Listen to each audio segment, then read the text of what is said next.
as I'm not sure what it is. Shout out to this gentleman though. I wanted to ask, and I know this may be like a crazy question, but like, for example, and we all pray it doesn't happen because everybody wants the W to come back. So my question is, if for some reason that there was a lockout and, you know, the season didn't come back. I feel like I can't say that there is or there isn't because I'm not 100% sure, but I know Unrivaled is prepared in so many different instances. And the biggest one being that we own the space that we play in. Yeah. So if we wanted to stay here year round as the players of Unrivaled with equity in this league and with space, financial money, all that stuff, we could stay here, train, play, put on another season if need. That confidence right there, that's what Delusion sounds like when it's dressed up as business strategy. Natasha Cloud just laid out Unrivaled's contingency plan for a WNBA lockout like they're holding all the cards. Own the facility, keep playing year-round, put on another season if needed. Sounds impressive until you look at the actual numbers.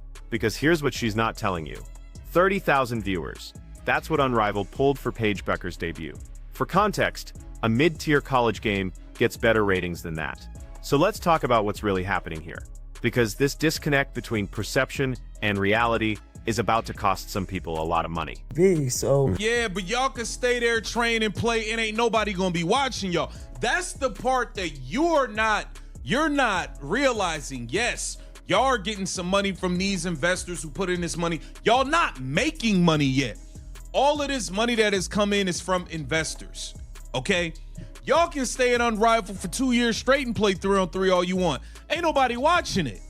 At the end of the day, y'all have one season left guaranteed with TNT. After that, they can tell y'all to beat it. Y'all gotta start pulling in some ratings. You keep talking like y'all have all these. And there it is. The classic move. When you can't compete on your own merit, you position yourself as the catalyst for change. We're forcing the W to move because there are challengers now.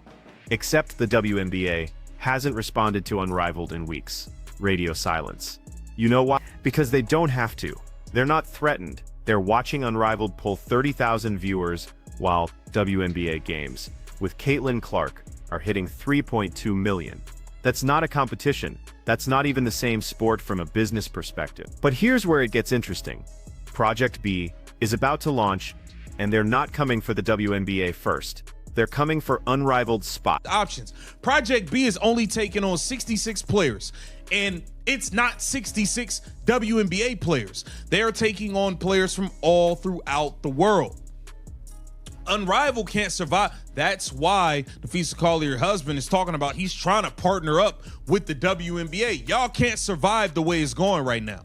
Y'all can't. I'm sorry, y'all can't. This 3-on-3 gimmick thing is not catching on with people. I just gotta be honest and keep it real.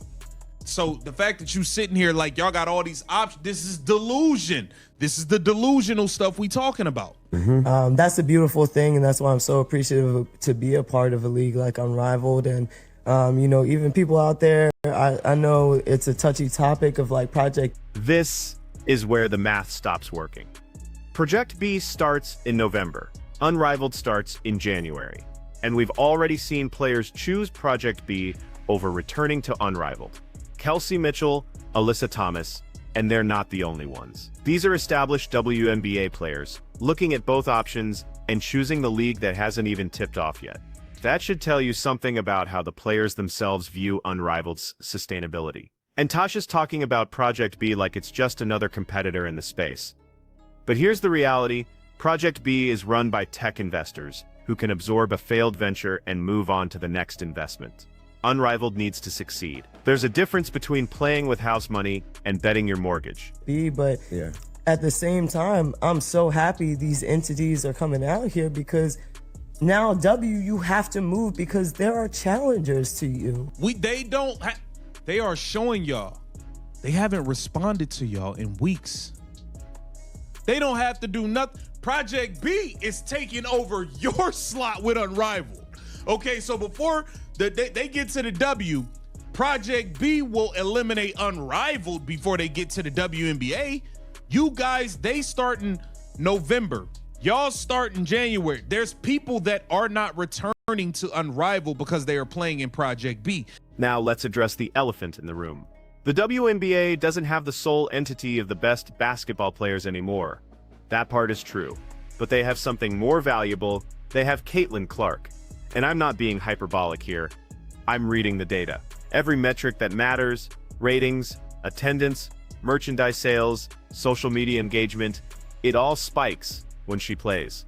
Unrivaled doesn't have her. Project B doesn't have her. And that's the difference between a league that can negotiate a $2.2 billion media deal and a league that's streaming to 30,000 people on TNT. The issue isn't talent. There are incredible hoopers in Unrivaled. The issue is that talent alone doesn't move the needle anymore. Star power does. And right now, there's one star with that kind of power. It's Options Girl. We can get more people at a local cookout than what y'all getting at these damn Unrivaled games. We getting more views as YouTubers than what y'all getting on these Unrivaled games. Like, stop playing games. Stop playing games. Y'all not as much of a hot commodity as you are trying to lead on and portray.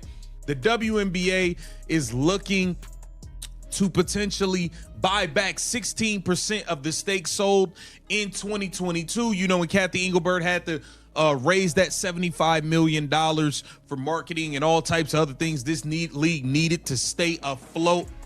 We got to break this all down, man, and how this ultimately affects. But this delusion problem goes deeper than just Unrivaled. It's systemic. And we're seeing it play out in real time with the WNBA Players Association negotiations. The league is exploring buying back the 16% stake they sold in February 2022 for $75 million. Let that sink in for a second. 4 years ago, the WNBA was in such desperate need of capital that they sold 16% of the league to raise money for marketing and brand elevation. Now they want it back. You know what that stake is worth today? At least $250 million, possibly more. That's how much the league's valuation has increased since Caitlin Clark entered the draft. And here's the uncomfortable truth that nobody wants to say out loud. The players negotiating right now think they created this value. They didn't. One player did. Dun-dun-dun, dun-dun-dun. The WNBPA messes up again. The WNBPA is in shambles, man. We got Natasha Cloud, who I like as a player, talking Delulu. She's filled with that delusional juice that majority of these WNBA unrivaled players have. I cannot believe the nonsense she spewed, talking like they got all these. The WNBA PA is in shambles. And I don't say that lightly. We're watching players talk about leverage they don't have, options that don't exist, and alternatives that can't sustain them. Natasha Cloud is a solid player. I respect her game. But when she gets on a podcast and talks like Unrivaled is a viable replacement for the WNBA, someone needs to pull her aside and show her the spreadsheet, because the numbers don't lie, even when the narrative does. This isn't about being negative. This is about being realistic. And the reality is that the WNBA holds every card in this negotiation, not because they're playing hardball, but because the alternatives are failing in real time. Kelsey Mitchell, Alyssa Thomas, they're not the only ones. What are you talking about? Unrivaled is getting cooked before the WNBA gets cooked by Project B. And furthermore, if nobody is watching Kelsey Mitchell or Alyssa Thomas in Unrivaled, what the hell make you think we about to get onto some tech app? Here's what makes this moment so critical. The WNBA is looking to buy back that 16% stake right as CBA negotiations are heating up. That's not a coincidence. When you're about to negotiate with your Players Association, you want full control of your equity.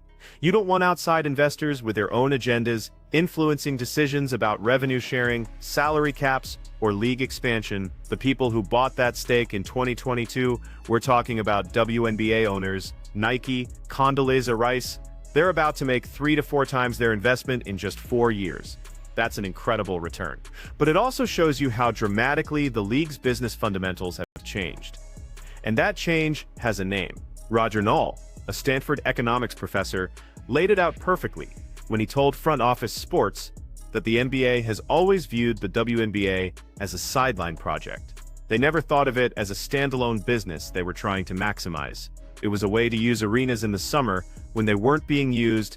That's been the conceptualization for decades. But now that women's basketball has clearly arrived, the question becomes, can the WNBA continue to exist in that environment, or will someone take it away from them? And here's my answer. The only way somebody takes it away is if they get Caitlin Clark. Full stop. I'm not being dramatic, I'm reading the market.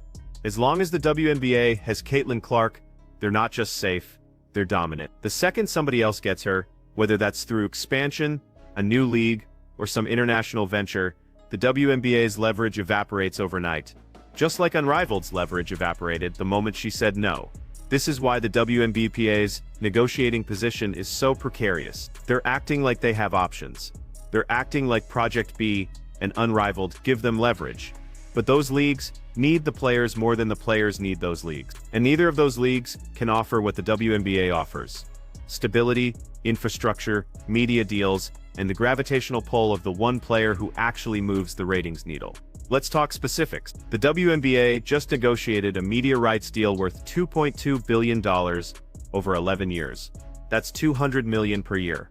You know what Unrivaled's media deal is worth? They have one season guaranteed with TNT, and after that TNT can walk away if the ratings don't justify the investment. 30,000 viewers doesn't justify the investment. So when Natasha Cloud talks about Unrivaled being prepared for multiple scenarios, what she's really saying is, we hope we survive long enough to figure out what comes next. And Project B?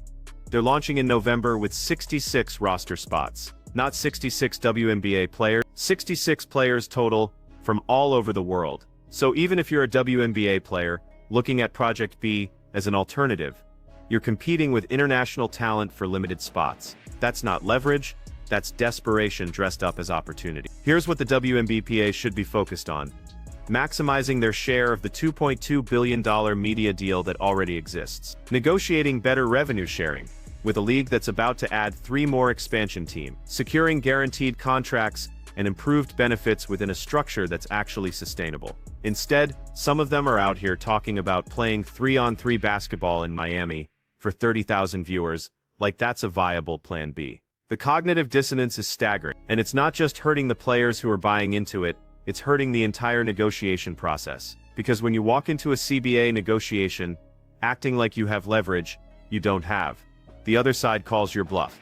And then you're stuck either accepting less than you could have gotten, or walking away from the table and proving that your alternatives don't actually work. Watch what happens over the next 6 months. Unrivaled will finish its season, and we'll see if TNT picks up the option for year 2. Project B will launch, and we'll see if anyone outside of hardcore basketball fans even knows it exists. And the WNBA will continue doing what it's been doing, building around Caitlin Clark and the handful of other stars who actually drive viewership. Because at the end of the day, this isn't about who's the best player, it's about who people want to watch. And right now, the data is crystal clear. So here's my question for you.